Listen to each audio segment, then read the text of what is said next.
এবারের বাজেটেও নামমাত্র ডিএ বাড়ল রাজ্যের সরকারি কর্মীদের। মহার্ঘ ভাতা 4% বাড়লেও কেন্দ্রের সঙ্গে ফারাকটা থেকে গেল এখনো পর্যন্ত 35%। মুখ্যমন্ত্রী যতই বলুন 115% ডিএ দিয়েছি বলে, যতই তিনি তথ্য পেশ করুক না কেন, রাজ্যের ললিপপে সন্তুষ্ট নন সরকারি কর্মচারীরা। দেখুন,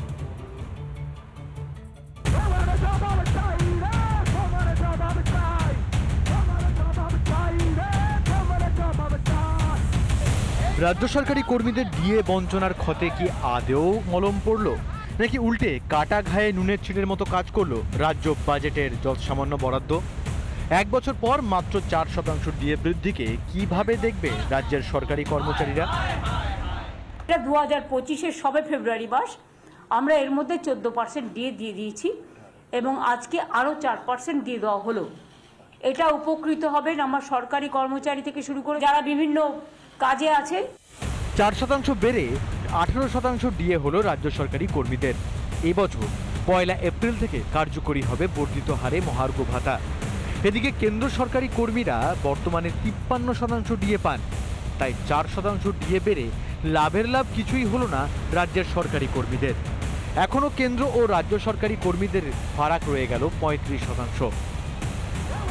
স্বাভাবিকভাবেই এতে মোটেও খুশি হতে পারছেন না রাজ্যের সরকারি কর্মীরা। আজকে 35% আরো বকেয়া রয়ে গেল, মানে প্রায় অর্ধেক বেতন আমরা পাচ্ছি। আমরা জান দেবো তবু মান দেবো না। এই 4% একটা ললিপপ দেওয়া হলো, লজ্জা লাগে না?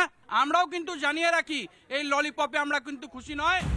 এদিকে কেন্দ্র যেখানে 8ম পে কমিশনের জন্য এখন থেকেই প্রস্তুতি নিচ্ছে, সেখানে 1 দশক ধরে 6ষ্ঠ পে কমিশনেই আটকে রয়েছে রাজ্য সরকার। 26-এ কেন্দ্রের 7ম পে কমিশনের মেয়াদ শেষ হলেই এক ধাক্কায় আরও 20 থেকে 30% বেড়ে যেতে পারে ডিএর এই বিশাল ফারাক। 15 সালে পে কমিশন হয়েছিল, নতুন পে কমিশনের প্রস্তাব নেই এবং একে কার্যত কর্মচারীদের সঙ্গে এই দুর্মূল্যের বাজারে প্রতারণা, বিশ্বাসঘাতকতা করেছে। 2024 সালের বাজেটে 4% ডিএ বেড়েছিল রাজ্য সরকারি কর্মীদের। 26-এর ভোটের আগে আবারও সেই 4%ই জুটল তাদের ভাগ্যে। রিপাবলিক বাংলা।